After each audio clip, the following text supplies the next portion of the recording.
Hello, everyone. My name is Mama Bonnie, and I'm so happy to see you here back at the burrow.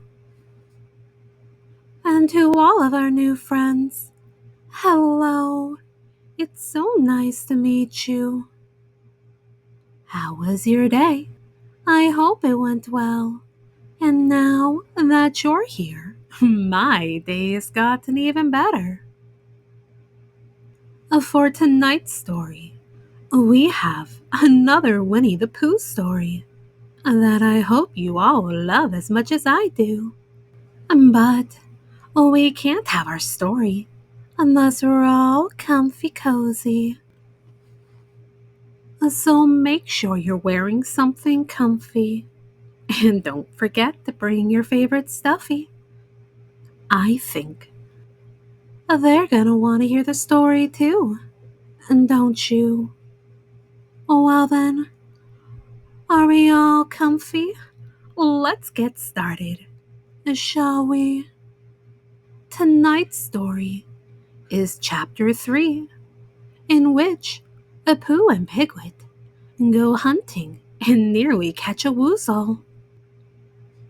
The piglet lived in a very grand house in the middle of a beech tree, and the beech tree was in the middle of the forest, and the piglet lived in the middle of the house. And next to his house was a piece of broken board which had Trespassers W on it.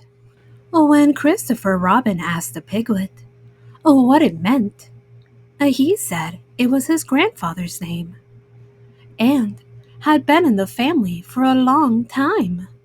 And Christopher Robin said, "You couldn't be called Trespassers W." And Piglet said, "Yes, you could." Because his grandfather was, and it was short for Trespassers Will, which was short for Trespassers William, and his grandfather had two names in case he lost one.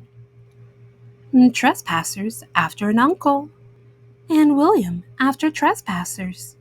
"I've got two names," said Christopher Robin carelessly. "Oh well, there you are. That proves it," said Piglet. One fine winter's day, when Piglet was brushing away snow in the front of his house, he happened to look up, and there was Winnie the Pooh. The Pooh was walking around and round in a circle, thinking of something else, and when Piglet called to him, he just went on walking. "Hello," said Piglet. "What are you doing?" "Hunting," said Pooh. "Hunting what?" "Tracking something," said Winnie the Pooh, very mysteriously. "Tracking what?" said Piglet, coming closer. "That's just what I ask myself. I ask myself, what?" "What do you think you'll answer?" "I shall have to wait until I catch up with it," said Winnie the Pooh. "Now, look there." He pointed to the ground in front of him. "What do you see there?" "Tracks," said Piglet. "Paw marks." He gave a little squeak of excitement. "Oh, Pooh, do you think it's a woozle?" "It may be," said Pooh. "Sometimes it is, and sometimes it isn't. You never can tell with paw marks." With these few words, he went on tracking, and Piglet, after watching him for a minute or two, ran after him. Winnie the Pooh had come to a sudden stop and was bending over the tracks in a puzzled sort of way. "What's the matter?" asked Piglet. "It's a very funny thing," said Bear. "But there seem to be two animals now." This, whatever it was, has been joined by another, whatever it is, and the two of them are now proceeding in company. Would you mind coming with me, Piglet, in case they turn out to be hostile animals? A piglet scratched his ear in a nice sort of way and said that he had nothing to do until Friday and would be delighted to come in case it really was a woozle. You mean in case it really is two woozles? Said Winnie the Pooh. The piglet said that anyhow, he had nothing to do until Friday, so off they went together. There was a spinney of larch trees, and just here, and it seemed as if the two woozles, if that is what they were, had been going round this spinney. So around this spinney went Pooh and Piglet after them. And Piglet, and passing the time by telling Pooh what his grandfather Trespassers W had done to remove stiffness after tracking, and how his grandfather and Trespassers W had suffered in his later years from shortness of breath and other matters of interest. And Pooh was wondering what a grandfather was like, and perhaps this was two grandfathers they were after now, and if so, whether he would be allowed to take one home and keep it, and what Christopher Robin would say. And still the tracks went on in front of them. Suddenly, Winnie the Pooh stopped and pointed excitedly in front of them. Look! What? Said Piglet with a jump. And then, to show that he hadn't been frightened, he jumped up and down once or twice in an exercising sort of way. The tracks, said Pooh. A third animal has joined the other two. Pooh, Cried Piglet. do you think it is another woozle? No, said Pooh, because it makes different marks. It is either two woozles and one, as it might be, whizzle, or two, as it might be, a whizzles, and one, if so it is, woozle. Let us continue to follow them. So they went on, feeling just a little anxious now, in case the three animals in front of them were of hostile intent. And the piglet wished very much that his grandfather T.W. were there instead of elsewhere. And Pooh thought how nice it would be if they met a Christopher Robin suddenly, but and quite accidentally, and only because he liked Christopher Robin so much. And then, all of a sudden, Winnie the Pooh stopped again and licked the tip of his nose in a cooling manner, for he was feeling more hot and anxious than ever in his life before. There were four animals in front of them. Do you see, Piglet? Look at their tracks. Three, as it were, woozles, and one, as it was, whizzle. Another woozle has joined them. And so it seemed to be.